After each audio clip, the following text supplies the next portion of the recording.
তো সন্ধ্যাবেলায় দুজনেই রেডি হয়ে নিলাম, কারণ ছিল বাজারে যাওয়ার। ঈদ মানে নেক্সট দিন ছিল ঈদ, তো এটা ঈদের আগের দিনের ভিডিও। যেহেতু ঈদের দিন বাজারে সেরকম কিছু বসবে না বলে আজকেই দুজনে বাজারে যাব। আর বর এখানে একটা গেঞ্জি পরেছে, আমি সাতেও নয় পাঁচেও নয়। আর আমি সেটাই বলছিলাম যে সত্যি তুমি সাতে পাঁচে থাকো না, এই গেঞ্জির লেখাটা তোমার জন্য পারফেক্ট।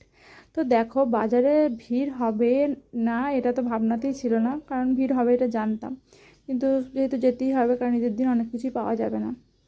তো এই দেখো বাজারে যখন যাচ্ছি তখন দেখো রেলগেটটা উঠে আছে, মানে রেলগেট উঠে এতটাই মানে ভিড় ছিল যে রেলগেটের কাছে যেতে যেতে আবার গেটটা পড়ে গেল। তো ওখানে গিয়ে অনেকক্ষণ দাঁড়িয়ে থাকতে হলো, মানে আজকের দিনে এতটা ভিড় একসেপ্ট করিনি, কারণ নেক্সট দিন তো আরও ভিড় হবে, সেদিন তো ঈদ, সেদিন তো মানুষজন একটু আনন্দ করবি, যেহেতু এটা ওনাদের কাছে অনেক বড় দিন। তো ফাইনালি আবার এখানে দাঁড়িয়ে আছি কখন গেট উঠবে সে আশায়।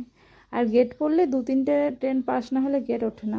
তো ফাইনালি গেট পেরিয়ে যখন এলাম, তারপরও বর খুব আস্তে আস্তেই বাইক চালাচ্ছে, যেহেতু ভিড় তো খারাপ মানে যদি কারোর কিছু লেগে যায় বা কিছু ভয়ও লাগছিলো, তো আমি বললাম একটু আস্তেই গাড়ি চালাও, আর আমি এদিকে একটু ভিডিও করছিলাম। তো প্রথমেই গেলাম মাছ বাজারে, যেহেতু মাছ ছিল না বাড়িতে, 2 রকম মাছ নিয়ে নিলাম, যাতে যদি নেক্সট দুদিন এখন না পাওয়া যায় ঠিক মতোভাবে। কিন্তু বাজারে গিয়ে দেখলাম সেরকম খুব একটা ভালো মাছ ছিল না, তো কিন্তু ভোলা আর মাছ। তারপরে ফলের দোকানে গেলাম, ফলের দোকানে কলা, আঙুর আর তরমুজ নিয়ে এলাম। তো দেখো ফলগুলো না এত সুন্দর করে সাজানো থাকে, দেখে বেশ খুব ভালোই লাগে।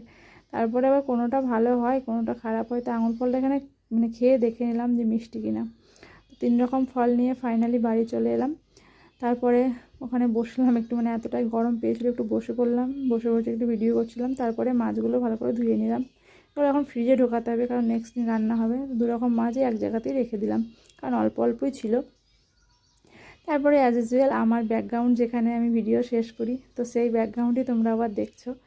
হয়তো কিছু বলতেও পারো যে একই ব্যাকগ্রাউন্ড, কিন্তু কিছু করার নেই, আমার রুম এটাই, আমি ব্যাকগ্রাউন্ডে এটাই। তো ভিডিওটা যদি ভালো লাগে তো প্লিজ লাইক করো, কমেন্ট